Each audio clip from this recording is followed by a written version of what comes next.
Good evening বন্ধুরা, তোমরা সকলে কেমন আছো? নিশ্চয়ই খুব ভালো আছো। তো আজকে চলে এসেছি তোমাদের সাথে নতুন একটা ভিডিও শেয়ার করতে। তো সারা বিকেল আজকে খুব আনন্দ করছিলাম, তো আনন্দ করা হয়ে গেছে, এখন সন্ধে হয়ে গেছে। তো সন্ধেতে এখন ভাবছি যে কিছু রাত্রিরের খাবার তৈরি করব। তো সেই কারণে আজকে আমি ভাবলাম যে এগ চিলি বানাবো, আর সেটা তোমাদের সাথে আজকে আমি শেয়ার করব। তো তোমরা সকলেই আমার ভিডিওটা দেখতে থাকো। আর যারা আমার চ্যানেলটা নতুন দেখছো, তারা অবশ্যই আমার ভিডিও দেখতে থাকো এবং ভালো লাগলে আমার চ্যানেলটা সাবস্ক্রাইব করে দিয়ে পাশে থেকো। তো প্রথমেই আমি এগ চিলি বানানোর জন্য 4টে ডিম নিয়ে নিয়েছি। তো 4টে ডিমেরই আজকে এগ চিলিটা আমি বানাবো। আর সাথে তো থাকবে কিছু সবজি, সেটা হচ্ছে গাজর, বিনস আর কাঁচা লঙ্কা। আর সঙ্গে লাগবে রসুন আর হচ্ছে পেঁয়াজ। পেঁয়াজটা একটু বেশি পরিমাণেই লাগবে। তবে তোমরা এবার আমার কাটিংটা দেখতে থাকো, আমি কিভাবে কেটে নিচ্ছি। তো প্রথমেই আমি এই বিনসগুলোকে একটু ছোট্ট ছোট্ট করে কেটে নেব। দেখে নাও কেমনভাবে আমি কাটছি। তো এই বিনসটা কেটে নেওয়ার পরই আবার আমি গাজরটা কেটে নেব। আর লঙ্কাটা পরিমাণ মতো দেবো, যেটুকু ঝাল খাবো ঠিক সেইটুকু। তো তোমরা আমার ভিডিওটা কিন্তু অবশ্যই দেখবে, না দেখলে কিন্তু তোমরা এই রেসিপিটা শিখতে পারবে না। যারা জানো না তারা যদি শিখতে চাও, তাহলে আমার এই রেসিপিটা অবশ্যই দেখো। এই রেসিপিটা কিন্তু খুব সুন্দর, একবার যদি খাও তাহলে তোমার রোজ খেতে ইচ্ছে করবে। আর এটা কিন্তু রুটির সাথে খুব ভালো মানায়। রাত্রিরের ডিনার যারা তোমরা রুটি খাও, তারা কিন্তু এগ চিলি অবশ্যই সাথে রাখতে পারো। আর এই রেসিপিটা আমি আমার মায়ের থেকে শিখেছিলাম। মা খুব সুন্দরভাবে একদিন বানিয়ে দিয়েছিল, আর সেদিন খাওয়ার পর আমার তো পুরো জিভে লেগেই ছিল, এত ভালো লেগেছিল। তারপর আমি মাঝে মধ্যেই বলতাম, মা আমাকে এরকম রেসিপি বারবার করে দাও। মা বলতো, নিজে বানিয়ে খেতে পারিস না, নিজে শিখে নে। আমি বললাম ঠিক আছে, শিখিয়ে দাও একদিন। তারপর মা আমাকে বললো, ঠিক আছে, তুই যেভাবে যেভাবে বলছি সেইভাবে সব কিছু রেডি কর, তারপরে বানাবি। তারপরে জাস্ট শিখে নেওয়া হয়ে গেল। আর আজকে শিখে নিয়েছিলাম বলেই তোমাদের সাথে কিন্তু শেয়ার করতে পারছি। আর একটা কথা কি জানো তো, আমার না রান্না করতে একদম ভালো লাগতো না। একটা সময় ছিল রান্না করতে আমি ভীষণ অপছন্দ করতাম, কিন্তু আজকাল দেখছি রান্না করতে খুব ভালো লাগছে। আর যেগুলো রান্না করছি সেগুলো তোমাদের সাথে শেয়ারও করছি। তো বেশ ভালোই লাগছে ব্যাপারটা। আর তোমরা কারা কারা আমার মতন এরকম রান্না করতে অপছন্দ করো বলতে পারবে? বেশিরভাগ মানুষই বলে রান্না করতে নাকি তাদের ভীষণ ভালো লাগে। আমি তার পুরো বিরোধী, কারণ আমার একদম রান্না করতে ভালো লাগে না। তো তোমরা যদি আমার মতন হয়ে থাকো তাহলে অবশ্যই কিন্তু জানাবে। ভেবেছিলাম বিয়ের পর অন্তত রান্না করতে হবে না, শাশুড়ি মা সব করবে, আমি বাকি সব ঘরের কাজগুলো করব, কিন্তু না, আমাকে সেই রান্নার হেসেলে ঢুকতেই হলো। তো যাই হোক, তোমাদের সাথে গল্প করতে করতে আমার গাজরটাও কেটে নেওয়া হয়ে গেছে। এবার আমি একটা পেঁয়াজই কেটে নেব। তো এই পেঁয়াজটা ঠিক এইভাবে তোমরা কাটবে। কেটে নিয়ে কিন্তু এই পেঁয়াজের খোসাগুলোকে একটু সমান সমানভাবে ছাড়িয়ে নেবে। তাহলে কিন্তু রেসিপিটার জন্য খুব সুন্দর লাগবে। দেখো আমি কিভাবে ছাড়িয়ে নিচ্ছি, ঠিক এইভাবে ছাড়িয়ে নিতে হবে। তো তোমরাও কিন্তু এইভাবে ছাড়িয়ে নিও। তারপর এই পেঁয়াজটাই আমি রেসিপির মধ্যে দেব। তবে হ্যাঁ, তোমাদের কিন্তু আমি আগে বলেছিলাম পেঁয়াজ একটু বেশি লাগে। তবে আমার বর যেহেতু বেশি রিচ খাবার খায় না, তো তার জন্য আমি একটাই পেঁয়াজ নিয়েছি। তোমরা চাইলে কিন্তু দুটো পেঁয়াজ অবশ্যই নিতে পারো। এবার তোমরা আমার রেসিপিটা দেখতে থাকো কিন্তু। যেহেতু লঙ্কাটা খুব ঝাল, তার জন্য আমি একটাই লঙ্কা নিয়েছি। তোমরা যদি বেশি ঝাল খাও তাহলে তোমরা 3-4টে লঙ্কা নিতেই পারো, তবে এটা টক ঝাল মিষ্টি, সেই কারণে বেশি ঝাল ভালো লাগবে না। আর এখানে নিয়ে নিয়েছি আমি 2 কোয়া রসুন। আর রসুনটা কিন্তু অল্পই দিও, বেশি পরিমাণে দেওয়া যাবে না। আর এখানে সব ডিমগুলো সিদ্ধ হয়ে গেছে। তো তোমরা অবশ্যই ডিমগুলোকে ভালো করে সিদ্ধ করে নেবে। আর সিদ্ধ করে নিয়ে এইভাবে আমি খোলাগুলো ছাড়িয়ে নিচ্ছি। ডিমের খোসাটা ছাড়াতে ছাড়াতে আমার ছোটোবেলার কিছু কথা মনে পড়ে যাচ্ছে। যখন ছোট ছিলাম তখন পাড়াতে যখন পিকনিক হতো, তখন এরকম ডিম ছাড়ানোর একটা রেষারেষি চলতো। আমরা ছোট ছিলাম, তো আমরা বলতাম যে আমরা ডিম ছাড়াবো, ডিম ছাড়াবো। তো বড়রা দিতে চাইতো না, যেহেতু আমরা খোসাগুলো ঠিক করে ছাড়াতে পারতাম না।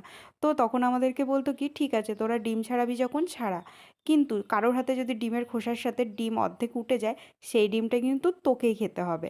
আর আমরাও তাই রাজি হতাম। আর হতে গিয়ে এরকম কি হতো, সবার ডিমগুলোই কিছু না কিছুভাবে ভাঙা বেরোতো।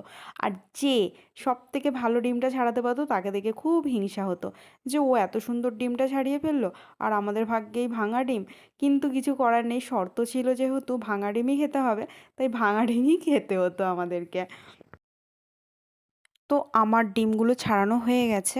4টে ডিম দিয়েছিলাম সিদ্ধ, তার মধ্যে একটা ডিম পচা বেরোলো। তো যাই হোক, কী আর করা যাবে, 3টে ডিমই আমাকে রান্না করতে হবে। তো দেখো আমি ডিমগুলো ঠিক এইভাবে কেটে নিচ্ছি। এইভাবে কেটে নেওয়ার একটাই কারণ, আমি যেভাবে রান্নাটা করব সেইভাবে সব মশলাপাতিগুলো যাতে এই ডিমগুলোর ভিতর অবধি অন্তত যায়। তো সেই কারণে এইভাবে ঠিক কেটে নিচ্ছি। তোমরাও ঠিক এইভাবে চাইলে কেটে নিতে পারো। তো এইভাবে আমি ডিমগুলো সব কেটে নিয়ে নেক্সট স্টেপে যাব। তোমরা কিন্তু ভিডিওটা অবশ্যই দেখতে থাকো।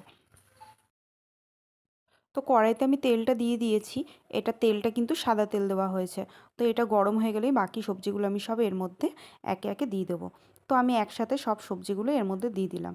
দিয়ে এটাকে আমি এখন ভাজবো।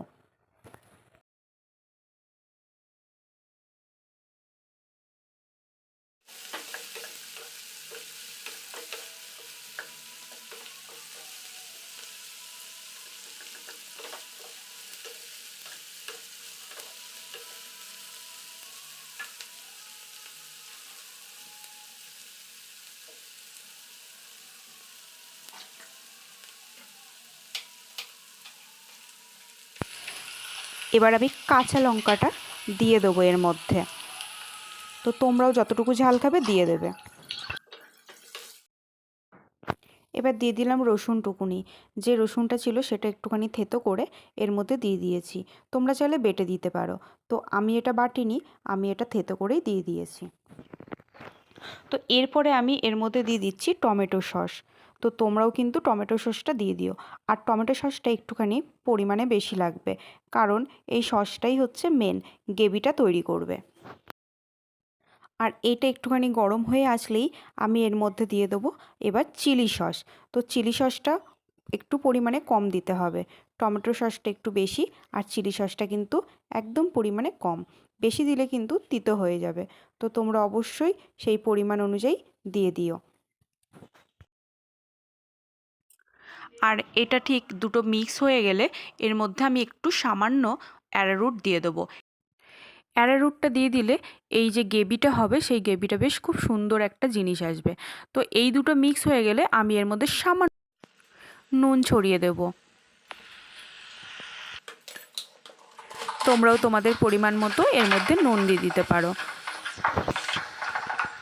আর এবার আমি এটা পুরো মিক্স হয়ে গেছে, তাই ডিমগুলো এর মধ্যে দিয়ে দিচ্ছি। এরপর আমি ডিমটা দেওয়ার পরে নেড়ে চেড়ে এর মধ্যে সামান্য একটুখানি জল দিয়ে দেবো, যাতে ডিমটা আরও টেস্টি হয়ে ওঠে। আর তোমরা যারা মনে করছো যে জল দেবে না, তারা কিন্তু আরও বেশি পরিমাণে টমেটো সসটা একটু দিতে পারো, যাতে গ্রেভি ভাবটা আরও বেশি হয়। তবে আমি এর মধ্যে 1 কাপ মতন জল মিশিয়ে নিয়েছি। তোমরা চাইলে জলটাও মিশিয়ে নিতে পারো। তো ঠিক এইভাবে আমি জলটা দিয়ে এটা ঢাকা দিয়ে দেবো এবং 10 মিনিট এটা আমি ঢাকা দিয়ে রেখে দেবো। তো চলো 10 মিনিট পর দেখা যাক। বন্ধুরা 10 মিনিট হয়ে গেছে। তো এখন আমি ঢাকনাটা সরিয়ে দেখে নিচ্ছি। দেখো গ্রেভিটা অনেকটাই শুকিয়ে এসেছে। তো তোমরা যতটুকু গ্রেভি রাখতে চাও ঠিক ততটুকুই রাখবে। তবে হ্যাঁ, গ্রেভির মধ্যে ডিমগুলো কিন্তু ঠিক এরকমই লাগবে দেখতে, এটা কিন্তু ভাজবে না। তোমরা যদি মনে করো সেটা ভেজে নিতে পারো, বাট আমি কিন্তু এইভাবেই শিখেছি মায়ের থেকে, তার জন্য আমি ঠিক এইভাবেই বানিয়েছি। তো গ্রেভিটা আমার পুরো রেডি হয়ে গেছে। তো আমি আর একটুখানি এটা রাখবো, রেখে আমি এটা তুলে নেব। এটা নামানোর আগে ঠিক এইভাবেই খুন্তি দিয়ে বারবার এটা ঘাঁটতে থাকবে, নাহলে কিন্তু সসটা কেমন দলা দলা টাইপের হয়ে যাবে। যাতে এটা দলা পাকে না যায়, তো সেই কারণে খুন্তি দিয়ে ঠিক এইভাবে ঘেঁটে ঘেঁটে নিতে হবে। তো এরকমভাবেই ঘাঁটতে ঘাঁটতে একদম যখন তোমাদের পর্যাপ্ত পরিমাণের গ্রেভিটা চলে আসবে, তখন কিন্তু তোমরা এটা নামিয়ে নিতে পারো। তো ফাইনালি আমার এগ চিলি রেডি। তোমাদের কেমন লাগছে এগ চিলিটা দেখে অবশ্যই কিন্তু তোমরা কমেন্ট করে জানিও। আর যাদের আমার ভিডিও ভালো লাগছে তারা অবশ্যই কিন্তু কমেন্ট করে জানিও। তো এবার আমি এটা রুটির সাথে সার্ভ করব। তো এটাই লাগছে দেখতে। আজকের ভিডিওটা এখানেই শেষ করছি। দেখা হবে আবার নতুন কোনো ভিডিওতে।